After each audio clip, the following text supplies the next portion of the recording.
Another day just ended, and you can feel it before you even check the clock.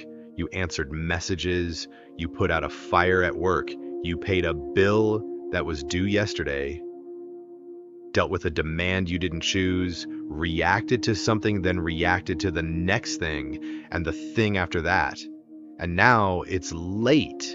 You're tired in a way sleep won't fully fix, and somewhere underneath the exhaustion sits a quiet, uncomfortable question.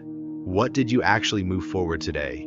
Not respond to, not survive, move forward on purpose towards something that's actually yours. If you're struggling to answer that, you're not lazy and you're not failing. You're stuck in a pattern most people never learn to name, let alone escape. You're always putting out fires. One crisis handled just in time for the next one to start, so your whole day gets shaped by whatever's burning loudest instead of whatever actually matters most. You're always behind on something. The bill, the deadline, the follow-up you meant to send last week, the promise to yourself that keeps sliding one more day into the future. And you're always postponing the life you actually want until things calm down, the real goal, the real change, the version of you that finally gets to build instead of just cope, waiting patiently for a calm that keeps refusing to arrive on schedule. Here's what that's actually been costing you. Not just time, though it costs you that constantly. In hours spent reacting instead of directing. It's cost you the life you keep postponing. Every year, you wait for the chaos to settle before you start, is a year spent proving, without meaning to, that the chaos gets to decide when you're allowed to begin. That adds up. Years of surviving instead of building adds up into a version of you that's exhausted, capable, and still somehow no closer to anything you actually wanted. You're about to find out why it never calms down on its own. And it starts with the truth a philosopher understood 2,000 years before your phone ever had a notification to send you. Here's the forbidden truth nobody around you will say out loud. Survival mode was never caused by having too much to handle. It's caused by aiming all of your energy at the wrong target. Psychologists have a name for exactly what's happening, an external locus of control, the deeply worn habit of directing your attention and effort toward things that were never actually yours to control in the first place. Other people's opinions, the economy, what your boss decides tomorrow, what someone else says about you behind your back. None of it moves an inch, no matter how much of yourself you pour into it, and yet that's where almost everyone spends nearly everything they have. Meanwhile, the handful of things that were always fully within your control, your focus, your effort, your response, your next decision, sit almost completely untouched, starved of the attention they actually deserved. That's not a life with too much on it. That's a life with all its energy pointed in the wrong direction. And once you see that clearly, the question stops being, how do I get less to handle? And becomes something far more useful. What have you actually been trying to control that was never yours to control at all? You are not the first mind to feel crushed under the weight of things you were never meant to carry. Nearly 2,000 years ago, the philosopher Epictetus opened his handbook, the Enchiridion, with the exact solution to this exact problem. In the spirit of Epictetus, some things are within our power, our judgments, our choices, our effort, our response, and everything else, our body, our reputation, our circumstances, what others think of us, is not. He wasn't writing a productivity guide for a calmer century. He was a former slave who understood more intimately than most philosophers ever will exactly how much suffering comes from fighting to control what was never yours to control. This isn't a modern trend dressed up in ancient language.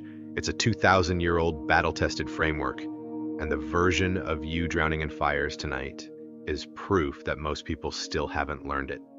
Let's start with the shift that makes every other one possible. Almost everything currently draining you sits outside your control, and almost none of your actual attention goes toward the small handful of things that sit inside it. That imbalance isn't an accident. It's the default setting for anyone who's never been taught to draw the line on purpose. The average mind spends its energy managing outcomes, how the meeting goes, whether someone approves, whether the result lands the way they hoped. Outcomes feel controllable in the moment, right up until they slip through your fingers anyway, because most of what determines an outcome was never fully yours to decide. The disciplined mind spends its energy somewhere else entirely. It manages decisions, not outcomes. The next action, the next response, the next honest effort, and lets the outcome fall wherever it actually falls, because chasing it directly was always a losing game. Imagine taking a pen to paper and drawing one small circle. Inside it goes your effort, your focus, your choices, your response to whatever happens next. Outside it goes everything else, other people, results, timing, luck, what anyone thinks. Most of your energy right now is spent standing outside that circle, straining against a line that was never going to move for you.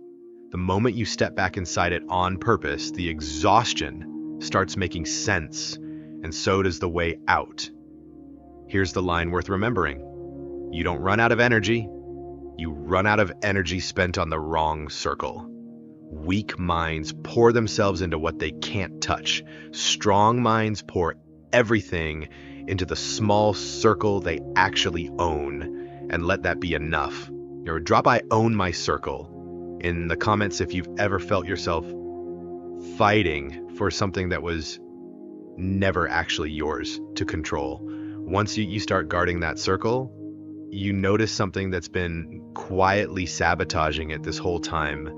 Most of the fires you've been fighting were never actual emergencies.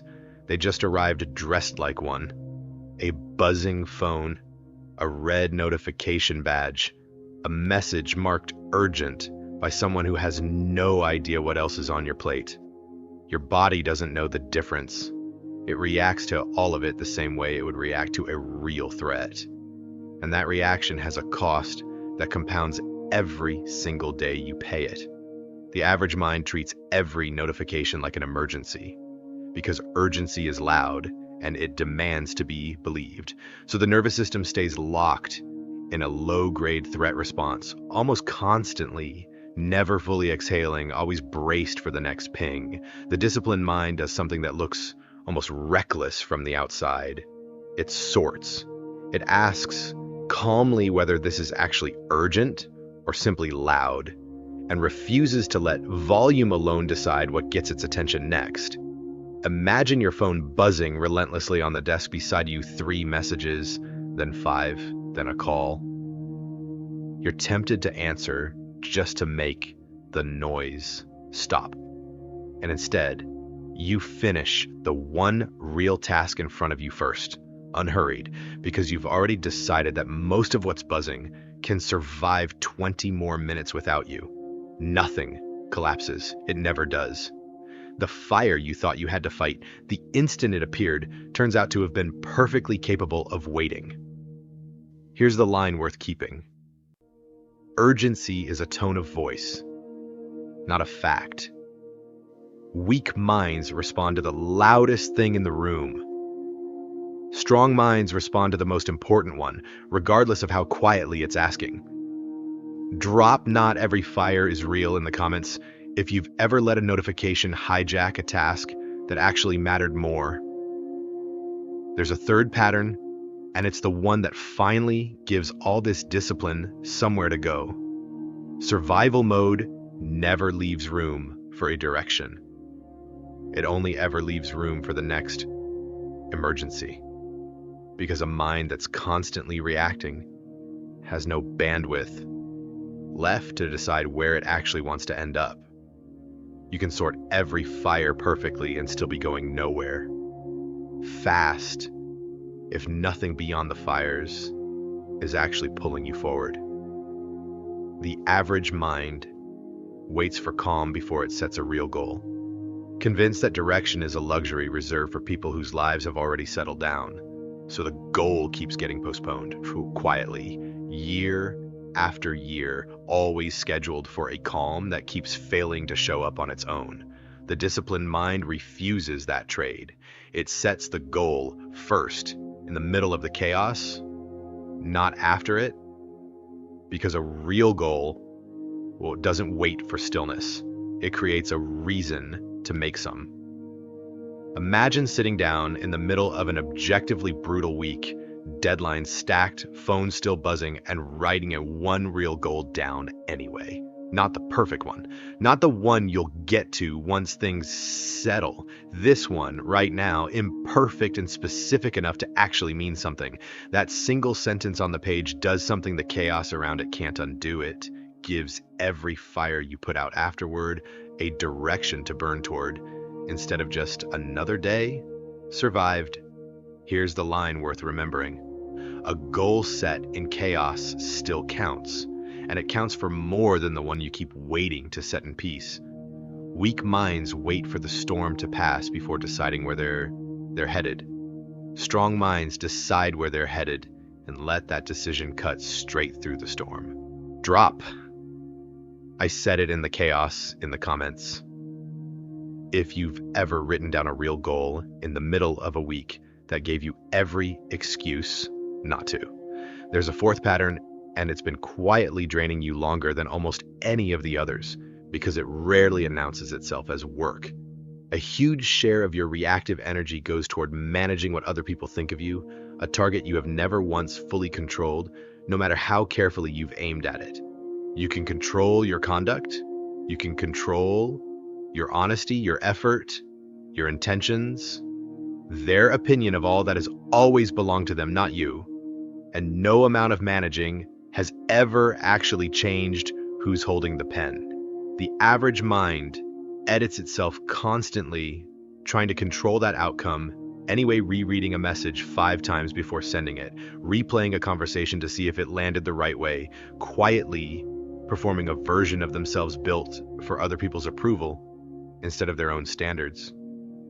The disciplined mind puts that effort down. It controls its own conduct, fully and carefully, and then lets opinions fall wherever they're going to fall, because chasing them was never a fight that could actually be won. Imagine writing a message, honest and clear, exactly what you mean to say, and sending it. Once. No 5th reread. No softening every edge until it barely sounds like you anymore.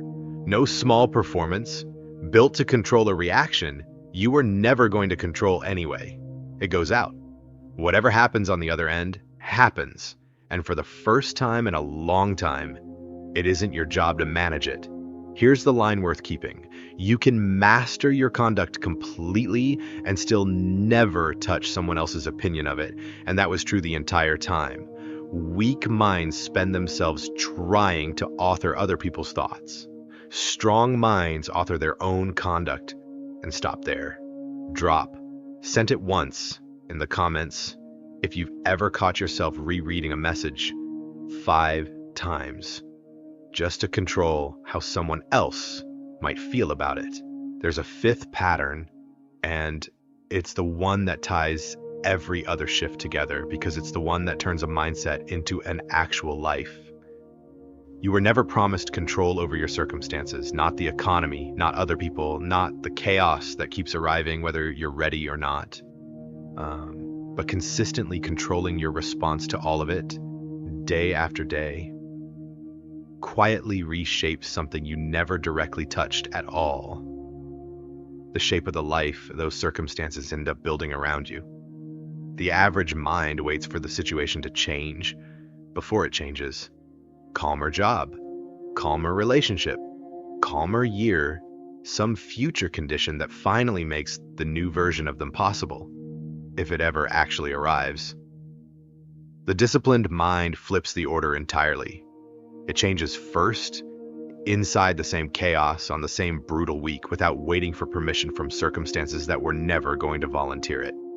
And then, strangely consistently, the situation starts following the person instead of the other way around. Imagine looking back a year from now at the exact mess you're standing in tonight. The chaos didn't disappear, it rarely does, but somewhere in that year, without you fully noticing the moment it happened, the chaos stopped controlling you. You handled it instead of drowning in it. You built inside it instead of waiting for it to clear. That shift didn't come from the outside softening. It came from you changing first, response by response, until the response became the life. Here's the line that matters most out of everything you've heard tonight. Circumstances don't change. First you do, and circumstances catch up to who you've already become.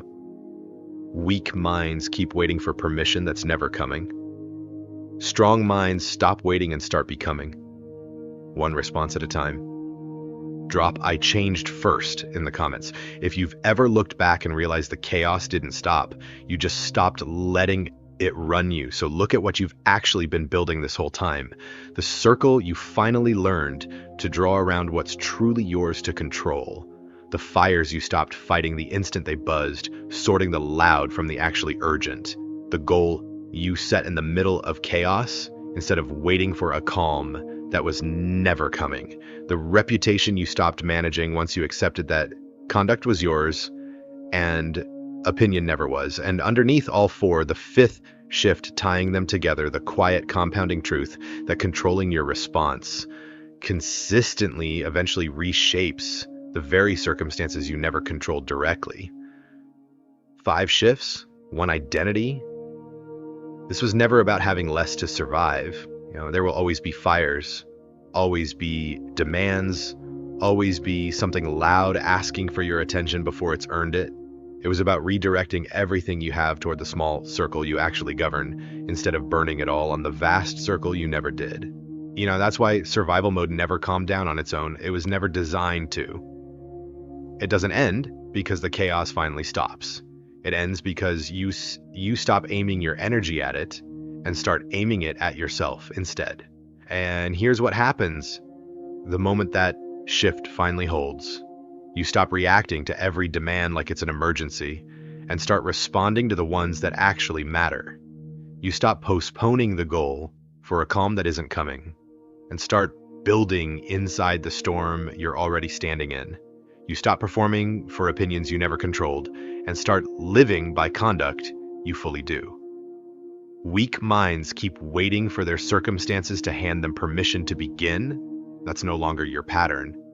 You've seen the mechanism now, the way Epictetus saw it 2,000 years ago, and once you know which circle is actually yours, no chaos gets to run your life again. So now you know 5 shifts, and if you're honest with yourself, one of them probably hit harder than the rest. The circle you keep stepping outside of, the fires you keep treating like emergencies, the goal you keep postponing, the reputation you keep managing, or the response you haven't fully claimed as yours yet. Comment right now with which one you need most. Name it. Let it sit there in the comments, not as an admission of falling behind, but as the first real decision to stop aiming at the wrong target. If this video finally gave you language for a pattern you felt for years without being able to name it, subscribe to this channel and turn on the bell, because there's more waiting for minds ready to redraw their own circle. You were never behind.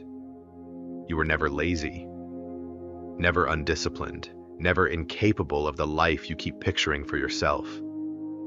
You were just aiming at the wrong circle, pouring everything you had into things that were never yours to control, while the one small circle that was actually yours sat quiet and untouched. And the moment you turn back toward it, the chaos doesn't have to stop for your life to finally start. You were never behind. You were just aiming at the wrong circle.